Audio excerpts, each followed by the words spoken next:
Hey petit waster, comment tu vas? Aujourd'hui, je vais essayer de répondre à une question qui est assez importante pour le développement du CrossFit. Comment arriver à convaincre quelqu'un qui hésite à s'y mettre? Parce que tu vas donner beaucoup d'arguments, mais sont-ils si vrais que ça? La réponse dans la vidéo.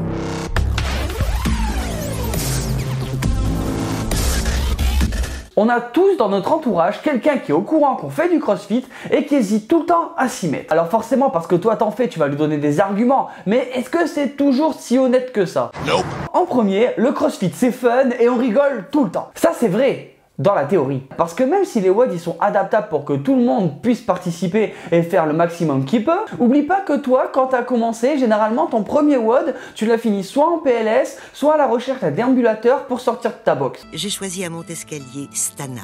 Te dire que le CrossFit c'est fun. J'achète. Maintenant, dire que c'est la folie à chaque WOD, moi déjà, à partir du moment où c'est marqué DU, perso, j'ai envie de me barrer. Alors bon, tu vois ce que je veux dire. En deux, le CrossFit ça va vite, en 1 heure c'est fait. Alors oui, c'est vrai, les WOD ça dure 1 heure. Sauf que tu prends souvent goût et que tu as envie d'aller beaucoup plus loin. Tu vas faire un petit peu plus d'échauffement, tu vas travailler ta mobilité, tu vas vouloir maîtriser des mouvements, alors tu vas faire de l'open gym. Faut pas déconner, toi, est-ce qu'à ta box, tu connais des personnes qui arrivent à se satisfaire du tout petit minimum de faire 1 heure dans son WOD? Non. Non. Tu sais très bien que ton emploi du temps il va prendre cher si tu te mets au CrossFit. En 3, tu vas être plus fort et plus en forme. Encore une fois, théorie, oui. Pratique, beaucoup moins. Effectivement, il y a de grandes chances que si tu es sérieux, ta shape elle évolue, que tu construises du muscle et que tu soulèves de plus en plus lourd. Là, il n'y a aucun souci, je te fais confiance, tu peux me faire confiance, ça marche.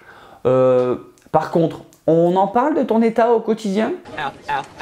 Ose me dire qu'à la fin de ta semaine où tu t'es tapé 5 WOD, tu pètes encore le feu. Personnellement, à la fin de ma semaine, quand je me déplace, je ressemble à un chenipan. J'ai tellement de courbatures, c'est chiant, sérieusement, mais vraiment. Donc ok, c'est clair, t'es plus balèze, t'as plus de muscles, etc.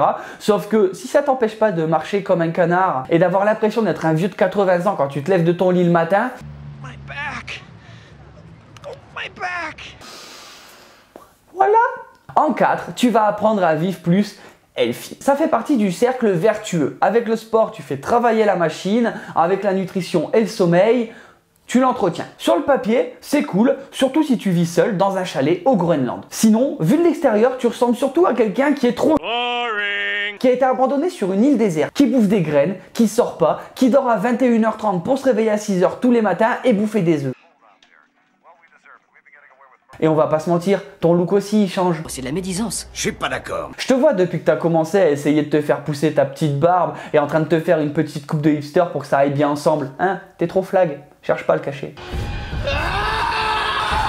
5. T'es pas obligé de dépenser des centaines d'euros pour t'équiper. Ça franchement c'est vrai, sauf que tu le fais pas. Exorbitant. Le marketing CrossFit, c'est la base de tout. Limite, ça passe avant le CrossFit. Ils sont tellement balèzes que depuis que tu as commencé le CrossFit, tes marques préférées, c'est devenu Reebok et Nike. Avoue, j'ai raison. Ouais, c'est pas faux. Sérieusement, tu te vois t'entraîner avec des pompes à la con?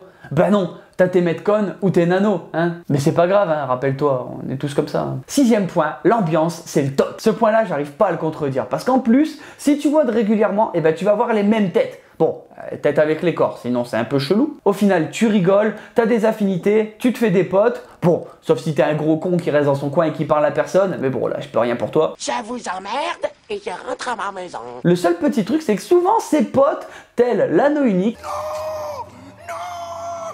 arrive à corrompre ton cerveau pour te proposer une pizza, un Burger King ou un truc bien dégueulasse juste après tes WOD. Ce qui, sans te mentir, va arriver à défoncer tout ce que t'as fait au point 4. Bon, je pense que t'as compris que j'avais envie de dire un peu de conneries sur le CrossFit parce qu'être tout le temps sérieux, c'est chiant. Sinon, toi, est-ce qu'on a déjà cassé tes arguments? Tu peux le dire en commentaire, comme ça, on pourra en parler. En attendant, la vidéo, elle est terminée. Si t'es pas un dalleux, laisse un pouce bleu, abonne-toi. Si tu veux rejoindre la team et voir un petit peu plus de l'envers du décor, tu peux me rejoindre sur Instagram et Facebook. Les liens, ils sont en description, comme d'habitude. Va faire un tour sur w2st.fr, il y a les Waste Online de décembre qui sont partis, donc tu peux t'inscrire et affronter tous les wasters. Et nous on se retrouve chaque mardi et vendredi pour une prochaine vidéo. Ciao ciao.